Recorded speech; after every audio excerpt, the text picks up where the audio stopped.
नमस्कार साथियों, मैं मनीष मिवाल आप सभी का आपके अपने चैनल में तहे दिल से स्वागत और अभिनंदन करता हूं। मैं उम्मीद करता हूं कि आप सभी शानदार, जबरदस्त और जिंदाबाद होंगे और आप सभी की कक्षा 12 की जो तैयारियां हैं वो बिल्कुल धमाकेदार चल रही होंगी। और इन्हीं धमाकेदार तैयारियों को और भी धांसू बनाने के लिए आज हम लोग पढ़ने जा रहे हैं कक्षा 12 की राजनीति विज्ञान पॉलिटिकल साइंस में समकालीन विश्व राजनीति की किताब का अध्याय 7 समकालीन विश्व में सुरक्षा, security in the contemporary world. और आज है हमारा इसका लेक्चर नंबर 4। तो आज हम लोग क्या कवर करेंगे गुरुजी? आज अपन लोग पढ़ेंगे बच्चों सुरक्षा के पारंपरिक तरीके। क्या पढ़ेंगे? सुरक्षा के पारंपरिक तरीके हम पढ़ेंगे। तो चलिए शुरू कर देते हैं आज के लेक्चर को। सुरक्षा के पारंपरिक तरीके।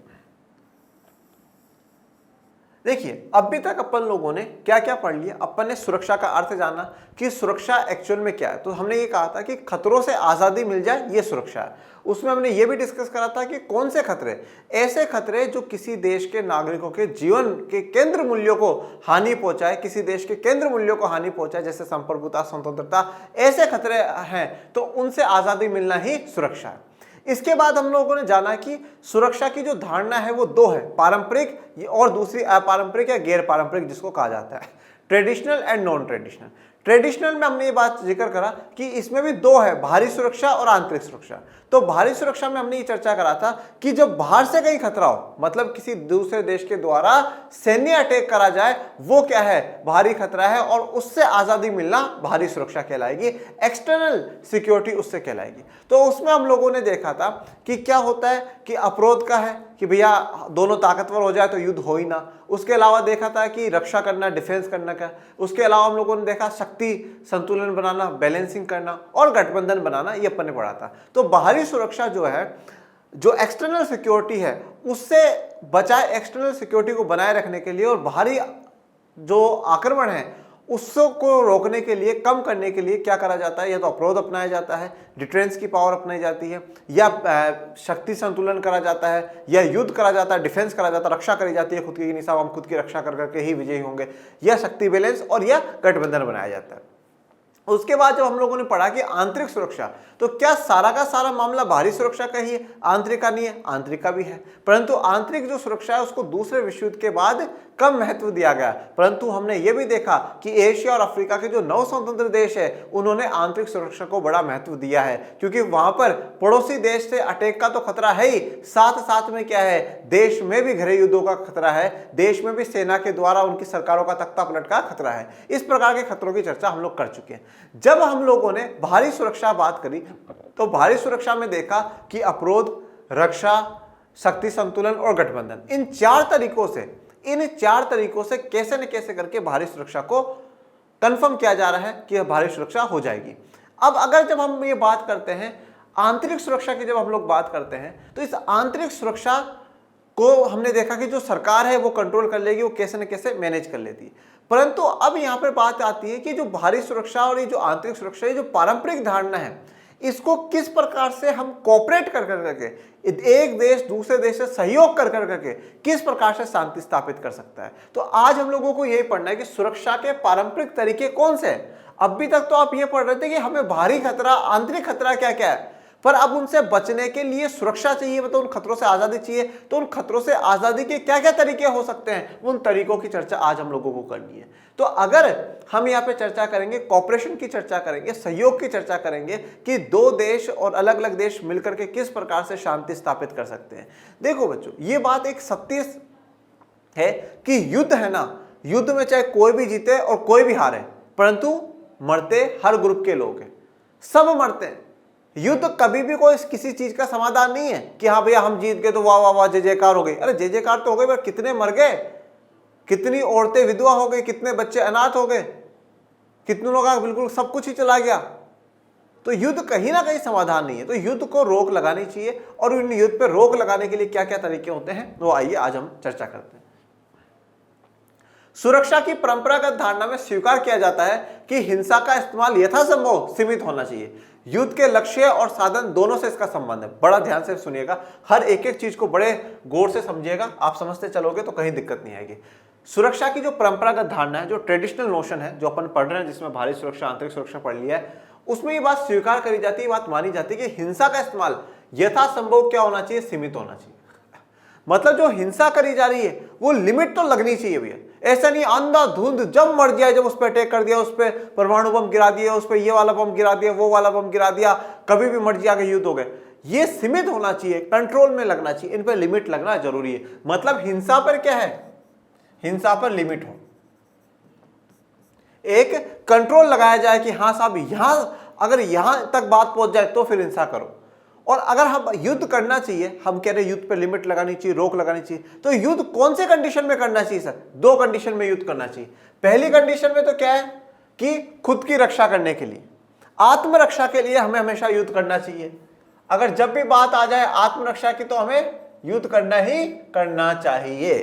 तो किसी भी देश को अगर कोई देश हम पर अटैक कर देता है तो फिर ऐसा थोड़ी नहीं साहब हम तो युद्ध को सीमित करेंगे, नहीं हम युद्ध नहीं लड़ेंगे। अरे भाई वो तुम पे गोलियां बरसा रहा है, वो बम फेंक रहा है, तो हाथ पे हाथ बांध करके थोड़ी बैठेंगे, फिर तो गोली मारनी है, फिर तो 2 बम एक्स्ट्रा फेंकने। खुद की रक्षा के लिए सब जायज है, आत्मरक्षा में सब चलता है। दूसरा खुद की रक्षा, उसके अलावा कमजोरों की रक्षा। कमजोरों की रक्षा का मतलब क्या है? अगर किसी भी देश में नरसंहार हो रहा हो, मानव अधिकारों का उल्लंघन हो रहा हो, मानव अधिकारों को ध्यान में नहीं रखा जा रहा हो, भयंकर हिंसा करी जा रही हो, लोगों को मारा जा रहा हो, नरसंहार का मतलब क्या है कि बड़ी संख्या में लोगों को मारा जा रहा हो, ऐसा हो रहा हो, तो उस देश पर अटैक करना जायज है, उस देश पर अटैक करना, उस देश के साथ युद्ध करना सही है। क्यों? क्योंकि वहां के लोगों को बचाना बड़ा जरूरी है। तो खुद की रक्षा और कमजोरों की रक्षा करने के लिए ही युद्ध होना चाहिए, बाकी हर जगह युद्ध पर क्या लगनी चाहिए? लिमिट लगनी चाहिए। तो और यही बात हमारे निजी जीवन पर आती है, हम खुद की रक्षा के लिए लड़ ले, किसी से कोई दिक्कत वाली बात नहीं है, और बाकी दूसरा व्यक्ति को कोई कमजोर है, उसको कोई दबा रहा है, उसका कोई शोषण कर रहा है, अत्याचार कर रहा है, उसके लिए लड़े तो भी सही है। और बाकी चलते हो नहीं साहब हम तो बहुत ताकतवर है, ये देखो मेरे 6 पैक या एब जो भी वोटेवर जो बोलते हैं वो है, मैं से किसी को मार करके उठा करके फेंक सकता हूं, वो वाला नहीं करना है। तो यथासंभव युद्ध पे जो है लिमिट लगनी चाहिए। और ये जो है सीमित जो है, ये लक्ष्य और साधन दोनों से इसका संबंध है। लक्ष्य और साधन से दोनों से इसका संबंध है। इसका अर्थ क्या होता है? देखो बेटा, साधन का मतलब क्या होता है? साधन का मतलब है एक ऐसी उपकरण या ऐसी वस्तु है जिसके द्वारा आप अपने लक्ष्य को पाते हो, वो साधन कहलाता है। जैसे मैं हर बार एग्जांपल देता हूं, मुझसे कोई ये बोले कि सर आप घर से स्टूडियो तक पहुंचने के लिए, मेरा जो लक्ष्य है वो क्या है? स्टूडियो पहुंचना है। घर से स्टूडियो पहुंचने के लिए आप कौन से साधन का प्रयोग करते हो? मैं कहूंगा मोटरसाइकिल का। तो मोटरसाइकिल मेरे लिए क्या हो गई? साधन हो गया, मेरे लिए साधन हो गया। आज मैं कहता हूं, कोई आपसे कहे कि यार आप लर्न एंड शेयर आर्ट से कैसे पढ़ते हो, तो आप बोलोगे मैं मोबाइल में यूट्यूब से पढ़ता हूं। मोबाइल जो है आपके लिए क्या बन गया? साधन बन गया, जिससे कि आप अपने 12th में जो बोर्ड में टॉपर का लक्ष्य सोचा है उसको पूरा करने में लर्न एंड शेयर आर्ट्स आपकी मदद कर रहा है। तो साधन क्या है? साधन वह है जिसको आप पाकर के अपने लक्ष्य तक पहुंच सकते हैं। लक्ष्य वो है, टारगेट है जहां पर आप पहुंचना चाहते हैं, और साधन क्या है? उस लक्ष्य तक पहुंचने में जो आपकी मदद करता है वह साधन है। तो यहां पर जब युद्ध सीमित करने की बात आती है तो लक्ष्य पे भी कंट्रोल करना है। लक्ष्य क्या है? युद्ध करना, मार देना, अरे नहीं युद्ध तो नहीं करना। और उसके साधन, अब इसके साधन क्या है? युद्ध के साधन क्या है? गोले बारूद, न्यूक्लियर वेपन्स, ये वाला वेपन, वो वाला वेपन, इन सब पर हमें क्या है? कंट्रोल करना है। इन सब पर हमें कंट्रोल करना है। आप याद करिए अंतर्राष्ट्रीय संगठन में जब शशि थरूर यूनाइटेड नेशन में कहते हैं कि, और विंस्टन चर्चिल का जो क्योट है उसको क्योट करते हुए कहते हैं कि जो इज बेटर देन वॉर, मतलब हम जबानी लड़ाई लड़ ले वो युद्ध की लड़ाई से बेहतर है। मतलब अब युद्ध में आप गोले बारूद फेंको, उससे अच्छा ना आप जबान से लड़ लो, तो जबान वाली लड़ाई अच्छी है। इसी प्रकार से कोई बोले न्यूक्लियर वेपन से लड़ेंगे, उसकी जगह कोई बोले यार बंदूक से लड़ लेंगे, तो बंदूक वाले ठीक है भाई, न्यूक्लियर वेपन में तो एक साथ पता नहीं कितने मारे जाएंगे। मतलब जो आपका लक्ष्य युद्ध है, तो अगर युद्ध से में जो साधन काम आ रहे हैं उन साधनों पर भी क्या करना है? कंट्रोल लगाना है, उन साधनों पर भी कंट्रोल करना होगा। तो यथासंभव हिंसा सीमित होनी चाहिए और उसमें लक्ष्य भी सीमित हो और साधन दोनों ही सीमित हो, ये जरूरी है। न्याय युद्ध की यूरोपीय परंपरा का ही यह प्रवृत्ति विस्तार है कि आज लगभग पूरा विश्व मानता है कि किसी देश को युद्ध उचित कारणों यानी आत्मरक्षा अथवा दूसरों को जनसंहार से बचाने के लिए ही करना चाहिए। बताओ, यूरोपीय परंपरा वो यूरोप जिसने पूरे विश्व में युद्ध की शुरुआत ही यूरोप ने करी है। रियलिटी ये है कि मतलब पूरे विश्व में ये युद्ध का जो डंका बज रखा ना, ये यूरोप वालों के कारण नहीं बज रखा है। ना तो बेचारा एशिया अफ्रीका वालों ने युद्ध लड़े, ना उत्तर अमेरिका दक्षिण अमेरिका वालों ने लड़े, ये उन्होंने बेचारा किसी ने युद्ध नहीं लड़े। ये सारा जो मतलब आप कह सकते हैं ना जड़ है ना, आज संसाधनों में बंटवारा सही से नहीं है, आज अनेकों आपको इन्वायरमेंट से, पर्यावरण से जुड़ी हुई समस्या देखने को मिलती है। ये सारी जो जड़ है वो यूरोप की है। इन यूरोप वालों के मन में लालच उमड़ा कि साहब हम वहां चले जाए, वहां उस देश को गुलाम बना ले, वहां उपनिवेश कर ले, ये कर ले, वो कर ले, संसाधनों का अंधाधुंध शोषण करा। और उसके बाद जब संसाधनों की कमी हो गई, खुद ताकतवर बन गए, तो दूसरे को दबा दबा करके डराने लगे, फिर युद्ध होने शुरू हुए। सब ये यूरोपीय वालों की ही देन है, ठीक है। तो अगर हम यहाँ पे बात करें कि विश्व में ये माना जाता है कि किसी भी देश को अगर युद्ध करे ना तो उचित कारणों के कारण नहीं करना चाहिए। युद्ध हमेशा हो उचित कारणों के। देखो, कोई चीज ऐसी चीज जो दूसरों को बड़ा नुकसान दे रही है, वो कोई बहुत ही बड़ा कारण होना तो ही इस्तेमाल करनी चाहिए, नहीं तो नहीं करना चाहिए, ठीक है। जैसे अगर आप लोग देखते हो कि वो जब महाभारत के समय और एक हथियार हुआ करता था ब्रह्मास्त्र, ठीक है, बहुत इंपॉर्टेंट हथियार माना जाता था और बड़ी तपस्या के बाद, बड़ी मेहनत के बाद वो हथियार मिला करता था। अब ऐसा थोड़ी है कि हाँ भैया एक छोटा सा सैनिक आ गया उस पर वो ब्रह्मास्त्र का इस्तेमाल करेगा, नहीं ऐसे छोटे मोटों के लिए ब्रह्मास्त्र की आवश्यकता थोड़ी होती है, वो एक बहुत बड़ा हथियार है। तो इसी प्रकार से जो युद्ध है ना, कोई बड़े कारणों के कारण नहीं होना चाहिए कि छोटे मोटे कारणों के लिए। और वो बड़े कारण क्या है? एक तो खुद की रक्षा, आत्मरक्षा के लिए युद्ध करो, जायज है। खुद की रक्षा के लिए जो भी युद्ध होता है वो सही है, आत्मरक्षा के लिए जायज है। दूसरा, दूसरों को जनसंहार से बचाने के लिए, मतलब कहीं लोगों को मारा जा रहा हो, मानव अधिकारों का उल्लंघन हो रहा हो, ठीक है, बड़ी संख्या में बेरहमी से लोगों को मारा जाए और हम देखते रहे तो वो गलत है। वहां पर लोगों को एक्शन लेना चाहिए, दूसरे देशों को एक्शन लेना चाहिए, संयुक्त राष्ट्र संघ जैसी बड़ी संगठनों को एक्शन लेना चाहिए और वहां पर कार्रवाई करनी चाहिए। वहां पर युद्ध हो सकता है, जैसे कि यहाँ पर आपको युद्ध की तस्वीर दिखाई है। तो यहाँ पर दो बातें आपको क्लियर है। पहली बात, हिंसा सीमित हो। दूसरी बात, युद्ध सिर्फ और सिर्फ दो कारणों में हो तो अच्छा है, आत्मरक्षा और दूसरे की रक्षा, मतलब जनसंहार के। इस दृष्टिकोण के अनुसार किसी युद्ध में युद्ध साधनों का सीमित इस्तेमाल होना ही होना चाहिए। तो इस दृष्टिकोण से अगर हम देखें तो जो युद्ध के जो साधन है ना, उनका सीमित होना बड़ा जरूरी है। मतलब जो युद्ध में साधन, अब युद्ध में साधन क्या है? अलग अलग प्रकार की बंदूकें, अलग अलग प्रकार के गोले बारूद, अलग अलग प्रकार की मिसाइलें, ये सब कुछ है, ये साधन है, ठीक है। ये साधन, भाई आपका लक्ष्य टारगेट क्या है? युद्ध लड़कर करके उस देश का विनाश कर देना और खुद की जय जयकार करवा देना, यही टारगेट होता है ना। अब इस टारगेट में काम क्या क्या आएगा? ये वाली बंदूक, ये वाली गोली, ये वाला मिसाइल, ये वाला टैंक, ये सब कुछ काम आएगा। तो ये जो भी साधन है ना, वो साधन क्या होने चाहिए? सीमित होने चाहिए। क्योंकि जैसे जैसे साधन सीमित होते जाएंगे, साधन कम होते जाएंगे, तो क्या होता जाएगा? सब देशों में विश्वास बनता जाएगा कि नहीं नहीं यार साहब, उसके पास भी इतना हथियार नहीं, अपने पास भी इतना हथियार नहीं, तो लड़ना क्यों है, छोड़ो। मतलब कहीं ना कहीं अगर साधन सीमित कर दिए जाएंगे तो एक संभावना युद्ध की क्या हो जाएगी? कम हो जाएगी। हम कभी भी युद्धों को खत्म नहीं कर सकते, वो तो देखो सब एक साथ मिलकर के आगे आएंगे तो ही खत्म हो सकते हैं, पर पूरा विश्व मिलकर के कम से कम एक लिमिट तो लगा सकता है। और लिमिट कैसे लगाएगा? अपने हथियारों को कम से कम कर करके। क्योंकि जब हथियार कम से कम हो जाएंगे तो एक विश्वास पनप जाएगा कि साहब उसके पास हथियार नहीं, हमारे पास हथियार नहीं, लड़ना ही नहीं, लड़ाई झगड़ा खत्म करते हैं, माफ कर देते हैं। तो यही बात है, साधनों का सीमित इस्तेमाल होना चाहिए।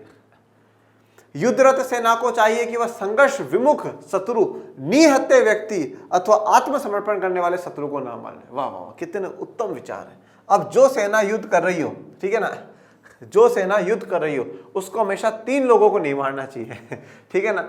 युद्ध करने वाली सेना को कभी भी 3 लोगों को नहीं मारना चाहिए। पहला, संघर्ष विमुख शत्रु, जो ऐसा शत्रु जो संघर्ष कर रहा हो, बेचारा स्ट्रगल कर रहा हो, उसको कभी नहीं मारना चाहिए। क्योंकि जो खुद संघर्ष कर रहा है वो आपसे लड़ेगा तो लड़ेगा क्या ठीक है ना। तो संघर्ष करने वाले शत्रु को कभी मत मारो। दूसरा, निहत्थे व्यक्ति को कभी मत मारो, मतलब ऐसा व्यक्ति जिसके हाथ में हथियार नहीं है।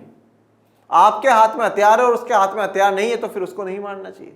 ये मतलब ऐसा बड़े विचारों की बातें हैं कि युद्धरत सेना को संघर्ष विमुख शत्रु को नहीं मारना चाहिए, निहत्थे शत्रु को नहीं मारना चाहिए, और जो शत्रु आत्मसमर्पण कर दे, जो खुद सरेंडर ही हो चुका है कि मालिक अब नहीं लड़ रहा, माफ कर दो मुझे, माफ कर दो मुझे, छोड़ दो, उसको भी कभी नहीं मारना चाहिए।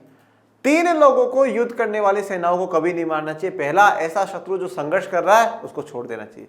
दूसरा, ऐसा शत्रु जिसका हथियार नहीं है उसको छोड़ देना चाहिए। और तीसरा, ऐसा शत्रु जो आत्मसमर्पण कर चुका है, सरेंडर कर चुका है, उसको भी सेना को नहीं मारना चाहिए, ठीक है। ये क्या है? ये एक प्रकार से ऐसा दर्शाया गया है कि अगर युद्ध हो रहा है तो युद्ध में थोड़े से जो मानवीय चीजें हैं वो दिखनी चाहिए। मतलब जिसके पास हथियार नहीं है और आप उससे लड़ो तो वो थोड़ा ठीक नहीं लगता, ऐसा यहाँ पे दर्शाया।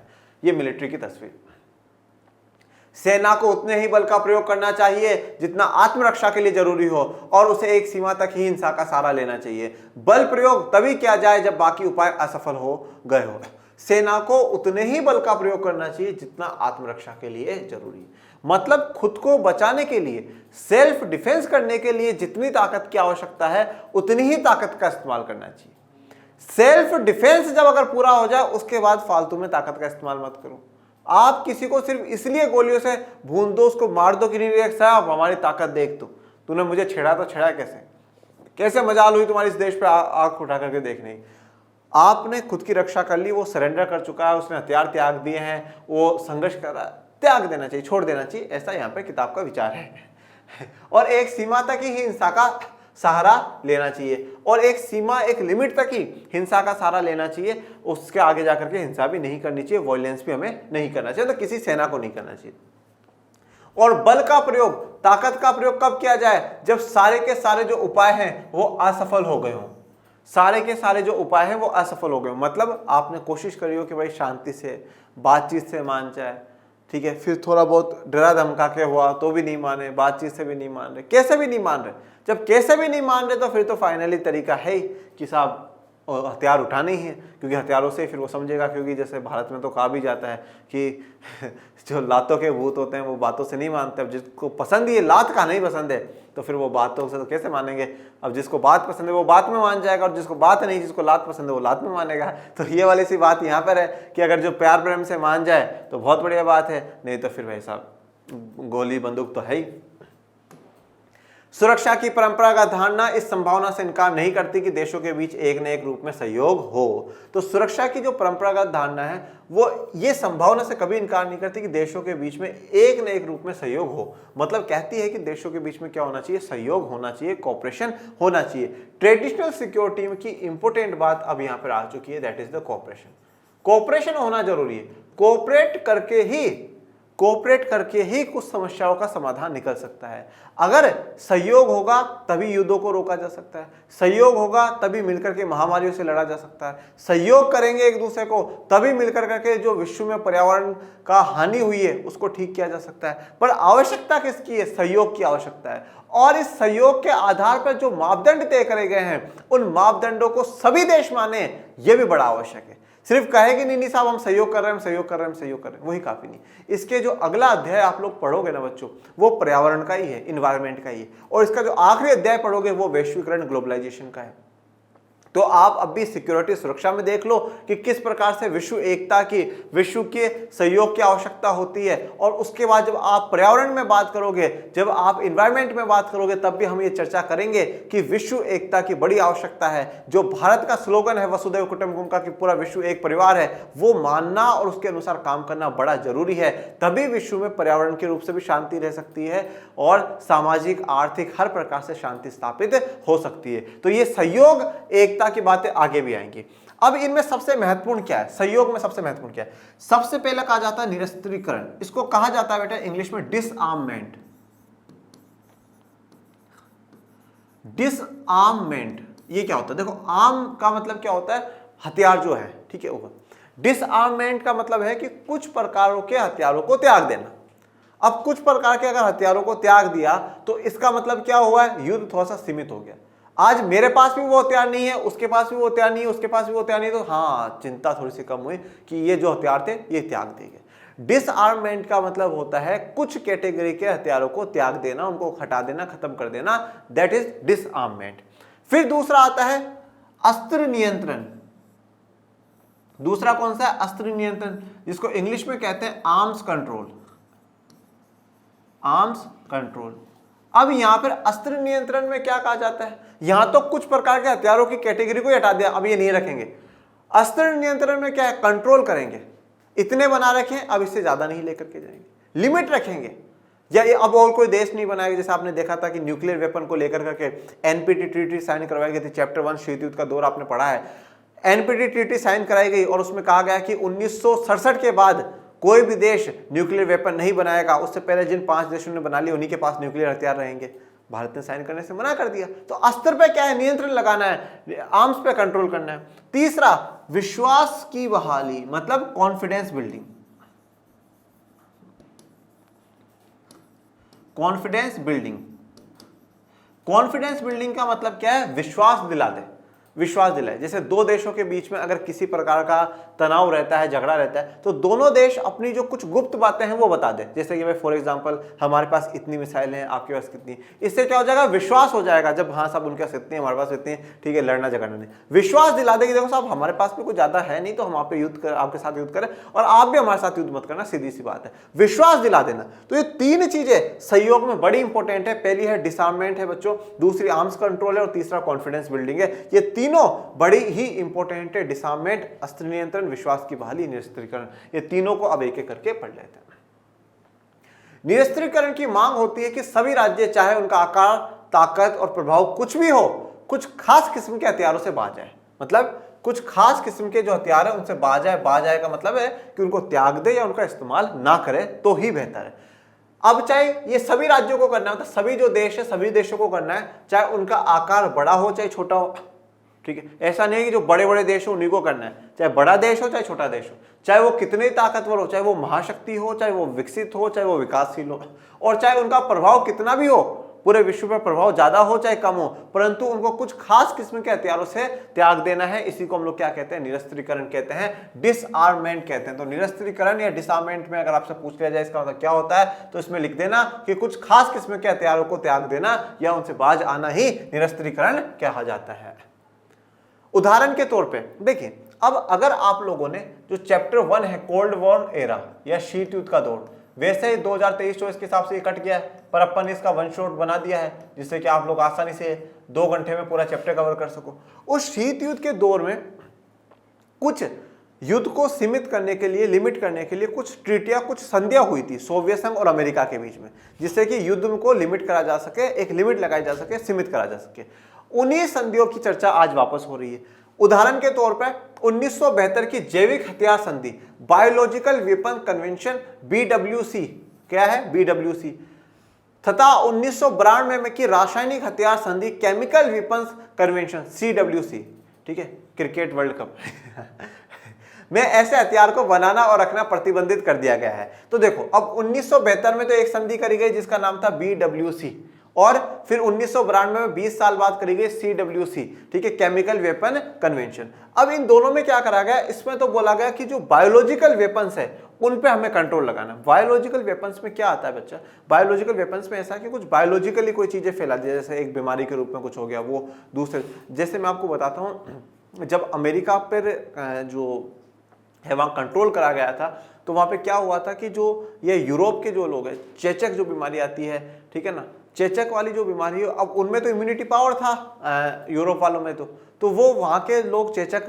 अपने बीमारी कर ली और अमेरिका चले गए। अब अमेरिका में जब वहाँ गए, अमेरिका अफ्रीका वहाँ गए, अब वहाँ के लोगों में इतनी इम्यूनिटी थी नहीं, तो वो उस बीमारी से धीरे धीरे क्या है, मरने लगे, और खुद के पास, यूरोप वालों के पास उसका ट्रीटमेंट भी था, सब था, वो बिल्कुल ठीक हो जाते थे।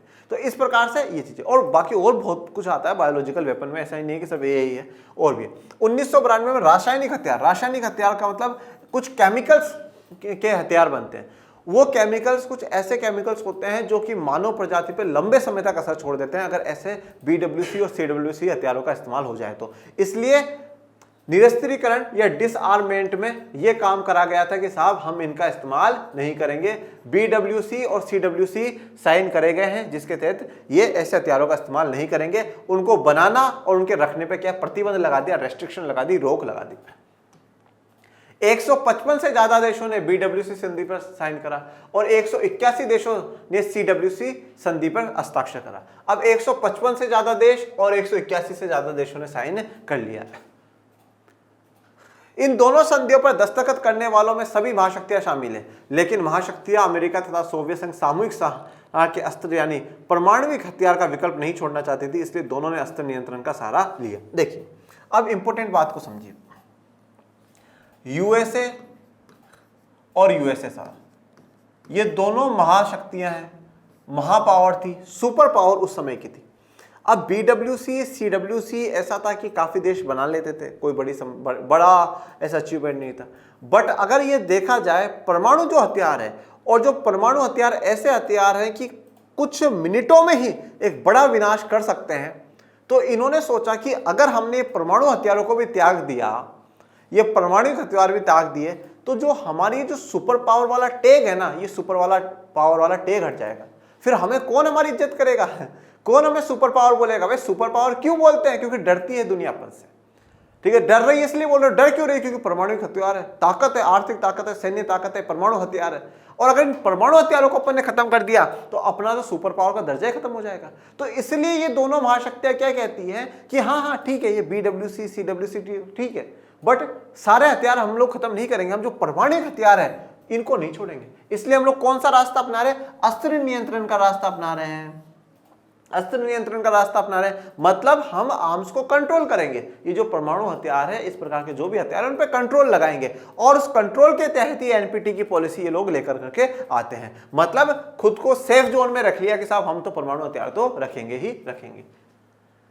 अस्त्र नियंत्रण के अंतर्गत हथियारों को विकसित करने अथवा उनको हासिल करने के संबंध में कुछ कायदे कानूनों का पालन करना पड़ता है। अब आपने निरस्त्रीकरण पढ़ लिया, अब आ जाओ अस्त्र नियंत्रण। अस्त्र नियंत्रण में क्या है के अंतर्गत कुछ जो हथियार है उनको विकसित करने, मतलब उनको बनाने में, ठीक है, उनको तैयार करने में और उनको हासिल करने के संबंध में आपको कुछ कायदे कानूनों का पालन करना पड़ेगा। कुछ कायदे कुछ कानून बनाने पड़ेंगे। अब देखो, पहली बात तो देखो, जब 1968 में एनपीटी ट्रीटी साइन हो रही है, उस एनपीटी ट्रीटी में 5 जिनके पास आज जो सुरक्षा परिषद में वीटो पावर वाली शक्तियां बैठी हैं, उन 5 के पास क्या था? परमाणु हथियार थे।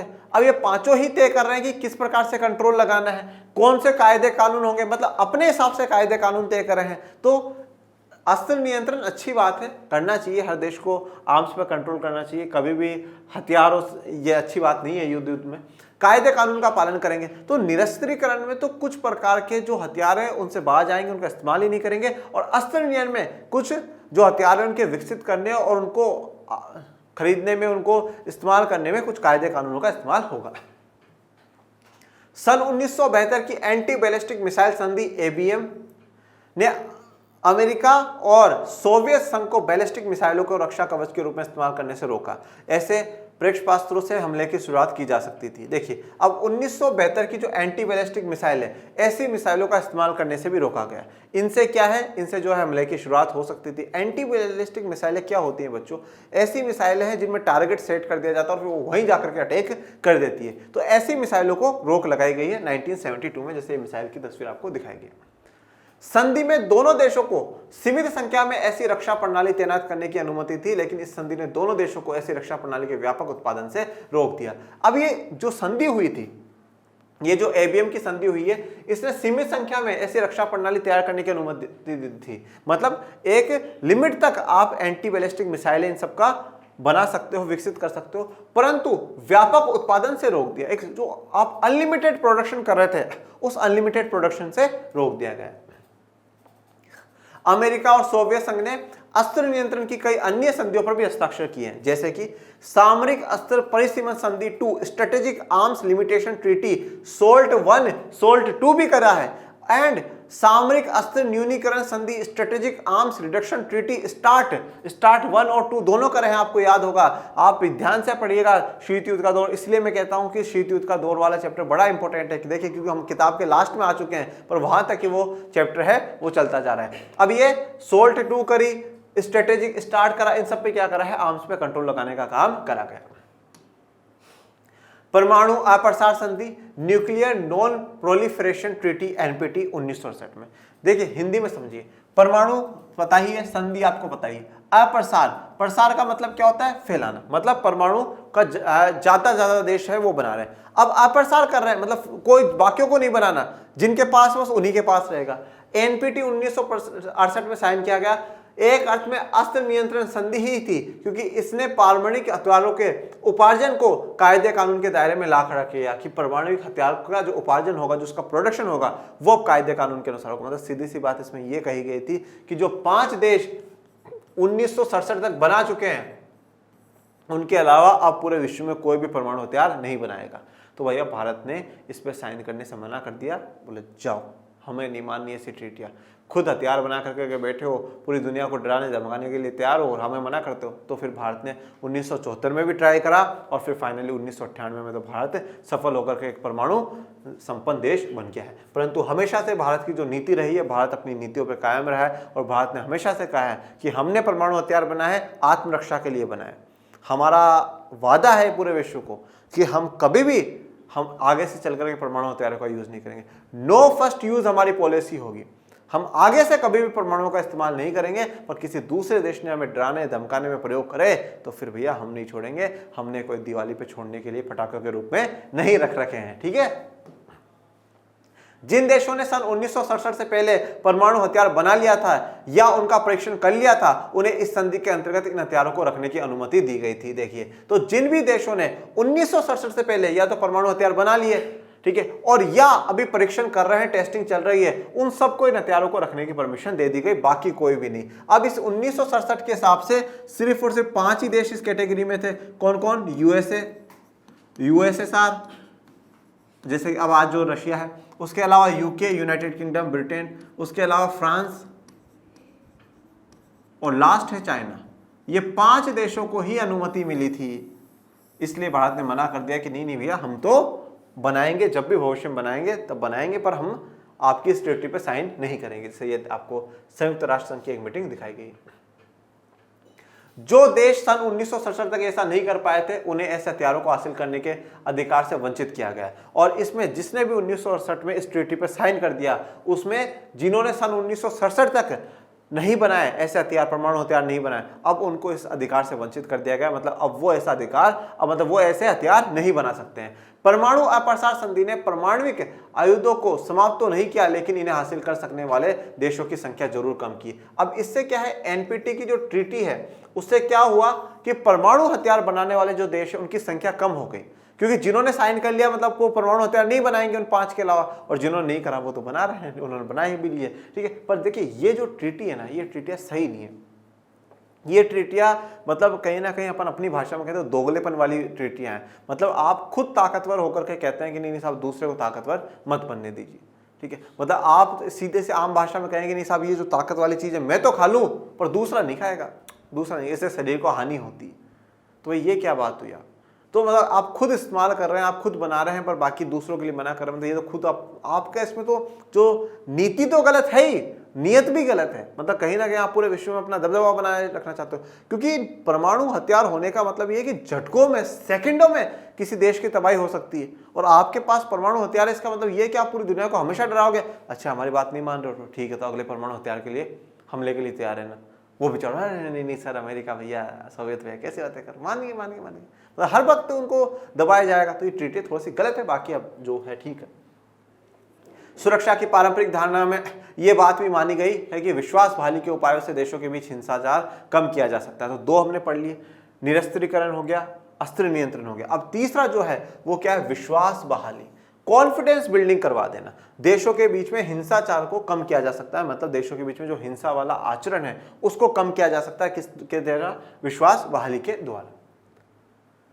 विश्वास बहाली की प्रक्रिया में सैन्य टकराव और प्रतिद्वंद्विता वाले देश सूचनाओं तथा विचारों के नियमित आदान प्रदान का फैसला करते हैं। अब विश्वास बहाली की प्रक्रिया में क्या है, सैन्य टकराव और प्रतिद्वंद्विता वाले जो देश होते हैं, जिन देशों के बीच में किसी प्रकार का सैन्य टकराव होने की गुंजाइश रहती है, उनके बीच सेना को लेकर के हमेशा कॉम्पिटिशन सा रहता है, थोड़ा बहुत नोक झोंक ऐसा चलता रहता है, वाले देश सूचनाएं और विचार जो है आदान प्रदान करते हैं कि साहब हमारे पास इतनी मिलिट्री है, ये हथियार है, मतलब जो थोड़ी बहुत जो सूचना है वो दे देते हैं। पर देखिए, अब सबसे बड़ी बात यह, जो देश हमारा दुश्मन देश है उस देश पे पहली बात तो विश्वास हो ही नहीं सकता, कभी भी किसी भी हाल में विश्वास नहीं हो सकता, और ना उसको दूसरे देश पे हो सकता है, क्योंकि हमेशा एक शंका की नजर से तो देखेंगे ही ना, हमेशा एक शक की नजर से तो देखेंगे। हाँ, उसने बोला साहब इतनी मिलिट्री, क्या गारंटी, क्या ऑथेंटिक सोर्स के साथ वो कह रहा है कि हाँ साहब इतनी मिलिट्री, या इतने ही हथियार हमारे पास, इसके अलावा दूसरे हथियार नहीं है। तो विश्वास बहाली एक तरीका है जिसमें अगर ईमानदारी से काम किया जाए तो अच्छी बात है, परंतु कोई भी देश अपनी पूरी गुप्त जानकारी और विशेष करके सेना की जानकारी नहीं साझा करता है। 2 देश एक दूसरे को अपने फौजी मकसद तथा एक हद तक अपनी सैन्य योजनाओं के बारे में बता दें कि भाई अपने जो फौजियों के जो मकसद है वो क्या है और सैन्य जो योजना है वो क्या है। ऐसा करके ये देश अपने प्रतिद्वंदी को इस बात का आश्वासन देते हैं, मतलब विश्वास दिलाते हैं कि उनकी तरफ से औचक हमले की योजना नहीं बनाई जा रही। मतलब तुम चिंता मत करो, हमारी तरफ से कोई ऐसे हमले की तैयारी नहीं है, देख लो हमारे पास तो इतने से आर्मी है, इतने से ये बम बारूद पड़े, इनसे क्या अटैक करेंगे तुम पर, तो मस्त रहो। मतलब विश्वास दिलाया जा रहा है कि तुम चिंता मत करो। ये कमांडोज की फोटो दिखाई गई। देश एक दूसरे को यह भी बताते हैं कि उनके पास किस तरह के सैन्य बल है, वे ये भी बता सकते हैं कि इन बलों को कहां तैनात किया जा रहा है। मतलब बताइए कौन सा देश है जो इतनी जानकारी दूसरे देश को देगा, और दूसरा देश भी कौन, जो आपका बिल्कुल झगड़ा वाला देश है, उस देश को इतनी जानकारी कौन देगा। आज तो हम उस दौर में जी रहे हैं, ऐसे कलयुग थोड़ी कहा जाता है, आज हम उस दौर में जी रहे हैं जहां पर पड़ोसी छोड़ो, परिवार में भी किसी पे विश्वास करना एक बड़ी बात हो जाती है। विश्वास पे आज के समय में कौन खड़ा उतरता है, और हम एक शत्रु को मतलब हमेशा वो इतनी सारी जानकारी दे दें, कभी नहीं। और वैसे चाणक्य नीति में तो ये कहा गया कि हमारा अगला कदम क्या हो, वो शत्रु तो बड़ी दूर की बात है, आपके पड़ोस में बैठा हुआ आपका खास व्यक्ति, उसको भी नहीं पता चलना चाहिए कि आप अगला कदम क्या, आप अगला क्या करने वाले हो। इतने शांति से हमें मेहनत करनी चाहिए, इतनी शांति से हमें तैयारी करनी चाहिए। आपके खास से खास आदमी को भी नहीं पता चलना चाहिए, शत्रु तो बहुत दूर की बात है, उसे तो कुछ भी ऐसी बात पता नहीं होनी चाहिए। अब ये देखिए, ये जो विश्वास बहाली, ये जो कॉन्सेप्ट है ना, ये भी यूरोपियन कंट्रीज के ही। अब यूरोपियन कंट्रीज को ऐसा है कि भाई साहब हमें कुछ किसी के साथ नोक झोंक के हमें पता चल जाए तो कहीं ना कहीं हमारा क्या है, काम बन जाए और हम उस हिसाब से अटैक कर सकें। तो सैन्य बल कितना है, कहां पे तैनात किया जा रहा है। संक्षेप में कहे तो विश्वास बहाली की प्रक्रिया यह सुनिश्चित करती है कि प्रतिद्वंदी देश किसी गलतफहमी या गफलत में पड़कर जंग के लिए आमदा ना हो जाए। मतलब विश्वास बहाली में यह माना जाता है कि कोई किसी प्रकार गलतफहमी के चक्कर में आप किसी से युद्ध ना कर लो, इसलिए अपनी जानकारियां वो साझा करते रहो, जिससे कोई गलतफहमी ना हो, और गलतफहमी ना हो तो कोई युद्ध नहीं हो। कुल मिलाकर देखें तो सुरक्षा की परंपरागत धारणा मुख्य रूप से सैन्य बल के प्रयोग अथवा सैन्य बल के प्रयोग की आशंका से संबंधित है। तो कुल मिलाकर अगर हम बात करें परंपरागत धारणा की, तो सैन्य बल के प्रयोग मतलब सेना का जो बल है वो कितना प्रयोग करती है, और उसके प्रयोग की आशंका से है कि भाई आशंका है वो कर सकती है नहीं कर सकती है। तो टोटल सुरक्षा की परंपरागत धारणा जो है वो जुड़ी हुई है, तो किससे जुड़ी हुई है, सेना से जुड़ी हुई है, सैन्य खतरों से और सैन्य बल से जुड़ी हुई है। सुरक्षा की पारंपरिक धारणा में माना जाता है कि सैन्य बल से सुरक्षा को खतरा पहुंचता है और सैन्य बल से ही सुरक्षा को कायम रखा जा सकता है। दोनों बात है, सैन्य बल से ही सुरक्षा को खतरा भी पहुंचता है, मतलब दूसरा देश अगर अटैक करेगा तो सेना के द्वारा ही अटैक करेगा, और सैन्य बल से ही सुरक्षा को बचाया, खतरे से बचा भी जा सकता है। वो कैसे, अब किसी ने अटैक करा तो हमारी सेना ही तो बचाएगी भी है। तो दोनों बातें, तो सैन्य बल से सुरक्षा को खतरा होता है और सैन्य बल से ही सुरक्षा कायम रखी भी जा सकती है। तो ये पारंपरिक धारणा जो है, ट्रेडिशनल नोशन है, उसमें भारी सुरक्षा, आंतरिक सुरक्षा और ये बाकी सब कुछ है, ये अपन लोग इसमें कवर कर लेते हैं। ये आज के लिए अपना इतना ही। आगे आप में कोई भी डाउट, कोई भी समस्या हो तो कमेंट बॉक्स में मेंशन करिएगा। बाकी पढ़ते रहिए, आगे बढ़ते रहिए, मिलेंगे नेक्स्ट लेक्चर में, तब तक के लिए थैंक यू सो मच। जय हिंद, जय भारत।